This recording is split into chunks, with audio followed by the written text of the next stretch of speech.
The night shift at Mercy General was supposed to be quiet. It was 2 a.m. on a Tuesday, and the ER had finally slowed down. A few minor cases, a sleeping waiting room, the hum of fluorescent lights over clean linoleum floors. I was halfway through updating patient charts when the double doors exploded open. 4 men in black suits carried him in on a stretcher. No ambulance, no paramedics. Just these men moving fast and silent like they had done this before. He was massive, broad-shouldered, dressed in a torn black shirt soaked through with blood. His face was sharp even in unconsciousness. Whatever had happened to him, it had been brutal and deliberate. No one spoke to the front desk. One of the suited men simply pointed at me. "You, now." I was the senior nurse on duty. I moved on instinct, checking airway, pulse, blood pressure, 2 stab wounds to the abdomen, 1 gunshot wound to the left shoulder. He was losing blood fast. I called for the trauma team. As the room filled with controlled chaos, one of the suited men grabbed my arm and leaned close. "If he dies," he said quietly, "you die." He wasn't bluffing. I could feel it. He survived the night. I don't fully know how. His blood pressure had bottomed out twice. We had nearly lost him on the table once. But something in him was fighting, some deep, stubborn refusal to let go. And by 5 a.m., he was stable, breathing on his own, moved to a private room his men had already secured. In the chaos of treatment, I had noted everything the way I was trained to. But when I went to complete his chart, the admission form was blank. No name, no date of birth, no insurance, no emergency contact. I checked the system. He wasn't in it. No patient number had been generated. It was as if he had been quietly erased before he even arrived. While changing the dressing on his shoulder, I noticed the tattoo. It sat high on the left side of his neck. Dark ink, precise lines forming a symbol I couldn't immediately place. Not decorative, not personal. It looked like a marker, like something meant to identify him to the right people. Something about it nagged at me. Back at the nurse's station, I pulled out my phone. I searched the symbol. The results loaded.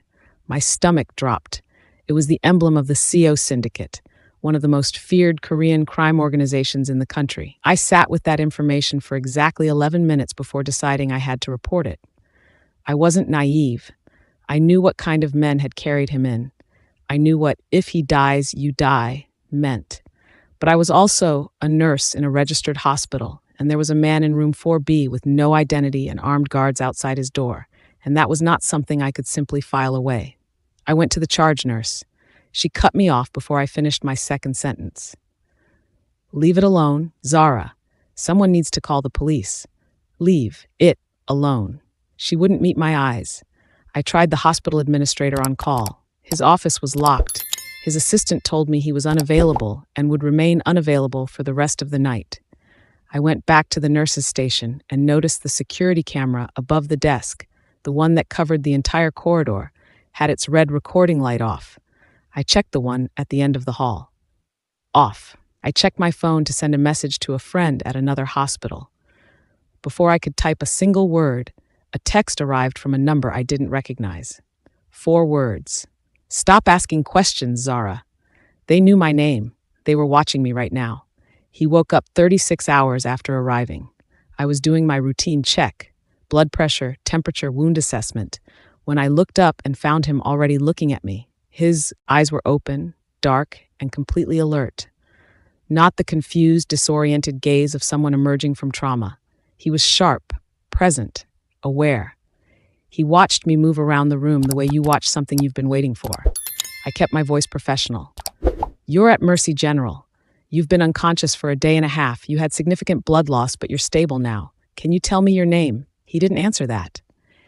Instead, he studied my face with an expression I couldn't quite read, not quite relief, not quite recognition, something between the two. "Thank you," he said finally. His English was perfect, accented slightly, low and controlled. "I need your name for the chart," I said. He almost smiled. It didn't soften him. Then he said, quietly and without any uncertainty, "You already saved my life once before this, Zara Osei." I went completely still. I had not told him my name. My name badge was in my pocket. I had taken it off during the trauma procedure and never put it back on. He knew my full name, both of them, and he said it like he had been saying it for years. I didn't sleep when my shift ended. I sat in my car in the hospital parking garage for an hour, turning the same thoughts over and over. He knew my name. The camera had been switched off. My administrator had vanished. Someone had texted me a warning from a number that didn't exist in any directory. When I came back for the next shift, he was sitting up. "I requested you," he said before I could speak, specifically, by name. "That's not possible. Nurses aren't assigned by patient request in the ER." "It is possible," he said calmly, "when the right people make the right arrangements." I set down the blood pressure cuff. "I have never met you before in my life." He looked at me for a long moment. "I know you believe that. It's not a belief, it's a fact. Then let me ask you something." He held my gaze steadily. "When you think about your life before nursing school, before Mercy General, before this city, what do you remember?" I opened my mouth to answer, and then I paused. Because the honest answer, the answer I had never examined too closely, was that my memories before 7 years ago were strangely thin, vague, like photographs left too long in the sun. He watched me realize it. "Do you trust your past, Zara?" he asked quietly. I didn't get the chance to answer. The sound hit first, sharp, unmistakable, 2 floors down but moving up fast. Gunshots, then screaming, then the specific silence that falls when people realize the danger is real and close. He was already pulling the IV from his arm when I ran to the door. "Don't open it," he said. "There are other patients on this floor. My men will handle the floor. You need to move me, now." He knew the hospital layout better than I did. He directed me. Left corridor, service elevator, down to the basement loading dock, where a secondary exit opened to a side street.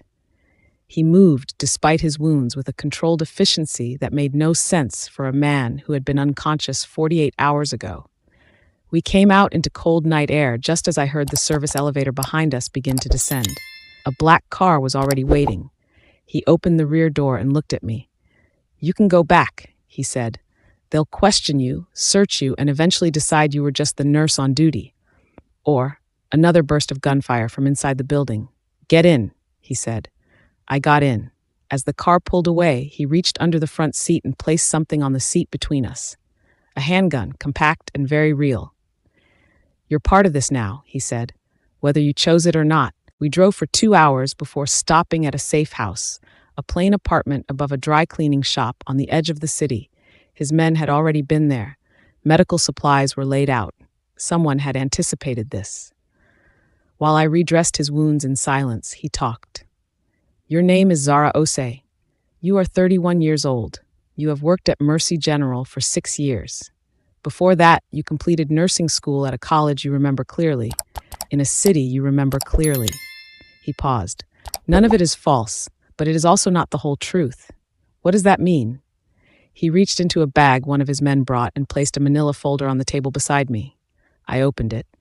Inside was a photograph of me, younger, maybe 24, in clothes I would never have chosen, standing in what looked like an operations briefing room.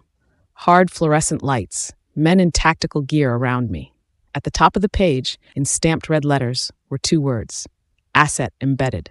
Below that, my name, my real name, and a designation I didn't understand. My hands were steady, but only because I was focusing on keeping them that way. "I don't remember this," I said. "I know," he said quietly. "That's exactly the problem." He gave me time. I sat with the folder for a long while, going through page after page of operational notes, location codes, contact designations, none of which meant anything to me consciously. And yet, looking at certain phrases, certain sequences, something deep and wordless stirred. Not memory exactly. More like the ghost of one. "Your memory was wiped," he said eventually. "After an operation went wrong. You were extracted, processed, and placed into a constructed civilian life. Mercy General, the apartment in Riverside, all of it was built for you." "By who?" "The organization I'll tell you about later. First, you need to hear this part." He was quiet for a moment. "The flashes you're having, they'll get stronger the longer you're out of the constructed environment. Your mind is already starting to push back against what was done to it."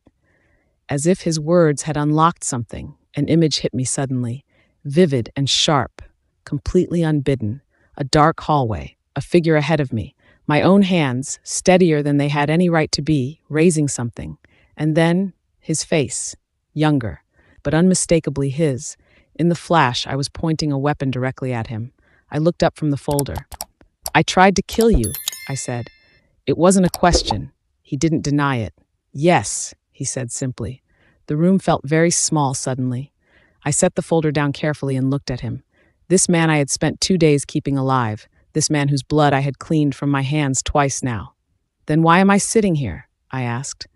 "Why did you request me specifically? Why didn't your men just—" "Because I stopped them." "Why?" He stood slowly, favoring his wounded side, and moved to the window. He looked out at the empty street below for a long time. 3 years ago, when you came for me, you had every advantage. You had trained for it. You were better positioned than anyone they had sent before." He paused, and then you hesitated. For 1 second, you hesitated. And in that second, I saw something I didn't expect. "What?" He turned to look at me. "Doubt," he said. "Real doubt. Not hesitation from fear. Doubt from conscience. You weren't sure anymore about what you had been told to do." He held my gaze.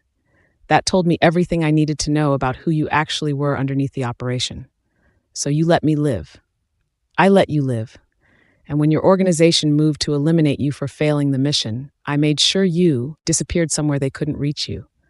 I sat with that for a long moment. "You were never my enemy," he said quietly. "You just didn't know the truth yet." The organization had a name. He said it once, quietly, like even speaking it required care. Aegis Covert International. Not a government agency, not a crime syndicate.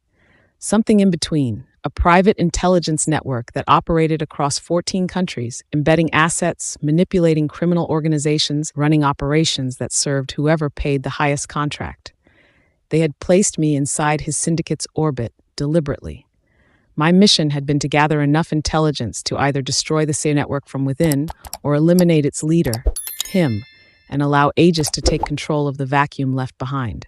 When I hesitated, when I failed, they had decided I was a liability. He had moved faster than they expected. "The attack on the hospital," I said slowly. "That wasn't a rival gang. No, that was Aegis. Yes. They had been monitoring me since I was shot. When they confirmed I was alive and conscious, they moved to finish both of us." He looked at me steadily. "Your administrator, the security cameras, the text message, all Aegis." The full shape of it settled over me like something heavy. The hospital where I had worked for 6 years, the routines I had built, the life I believed was mine. All of it had been a constructed cage, and Aegis held the key. Now they wanted us both dead. We spent 4 days in the safe house. His wounds were healing faster than they should have. Whatever he was physically resilient in a way that bordered on unsettling. My own hands had stopped shaking by day 2, which told me something about myself I was still processing. The uneasy part was the trust. I had saved his life. He had saved mine, twice by his account, once 3 years ago and once at the hospital. We were now sharing a safe house and working from the same information. By any logical measure, we should have trusted each other completely. But logic and trust are not the same thing. On the 3rd night, I found a second folder in the bag his men had delivered, tucked beneath the medical supplies. He hadn't shown it to me. Inside were documents about my original mission, the full briefing, and something in the final pages stopped me cold. There was an addendum, recent, dated 8 months ago. It described a secondary objective that had been added to my original mission file long after my memory wipe. Something he hadn't told me yet. Something that suggested he knew more about my past mission than he had admitted. I closed the folder and sat in the dark. In the morning, he was going to have to explain everything. I put the folder on the table between us at breakfast. He looked at it, then at me. Then he sat down. "My mission wasn't just to gather intelligence on your syndicate," I said. "And it wasn't just to eliminate you. There was a third objective, buried in the addendum." I watched his face. I was sent to infiltrate Aegis itself, from inside the operation, to gather enough evidence to expose them publicly and bring them down. He was quiet. "You knew," I said. "Yes." "How long?" "Since before I requested you at the hospital." The anger moved through me cleanly. I let it settle before I spoke again. "Tell me all of it, right now." He told me. Years ago, before the failed assassination, before my memory wipe, before any of it, I had apparently been one of the few people inside the operation who had started to understand what Aegis really was. I had begun building a case against them from the inside, feeding information through a channel he had secretly been monitoring. When Aegis moved to eliminate me, he had protected me not just out of conscience. He had protected me because I was the only person who had ever come close to building a real case against the organization that had been manipulating both of us for years. "You chose this mission willingly," he said carefully, "before the wipe. You believed in it." And somewhere underneath 6 years of constructed memory, I felt the truth of that land. We built the plan over 2 days. The goal was exposure, not just survival, but pulling Aegis into the open where their operations could be seen. He had contacts. I had fragments of recovered memory that were becoming more detailed each hour, including access codes and communication channels that were apparently still active. Together, we had enough. We set the trap carefully. He would surface, let his location be known through a controlled channel, drawing Aegis into a confrontation we had prepared for. I would use the recovered codes to simultaneously push their operational data to 3 separate journalists with the security to handle it. It should have worked. On the night of the operation, 40 minutes in, his second-in-command sent a single alert. Our location had been leaked. Not our trap location, our actual location. The safe house. They were already surrounding the building. I looked at him across the room. He was already moving, pulling on his jacket, checking the weapon at his side, running the numbers of a situation that had turned faster than either of us planned for. He stopped in front of me. "Go out the east window. There's a fire escape. My car is 2 blocks. I'm not leaving." "Zara, I'm not leaving," I said again, and something in my voice had changed, something older and steadier than the nurse from Mercy General. He heard it too. The memories came back in the middle of the fight. Not slowly, not gently, in sharp, precise flashes that arrived exactly when I needed them. Tactical training, close quarters instincts, the specific calm that settled over me when everything around me was chaos. There were 6 of them in the building. 2 on the stairs, 2 coming through the main door, 2 covering the back. I knew how to move around all of them. I can't fully explain what the next 12 minutes looked like from the outside. I only know what it felt like from the inside, like remembering how to breathe after years of forgetting you'd ever done it differently. He fought beside me, wounded and slower than he would have been at full strength, but formidable. We moved through the building like 2 people who had trained together for years, which perhaps, in some version of the past, we had.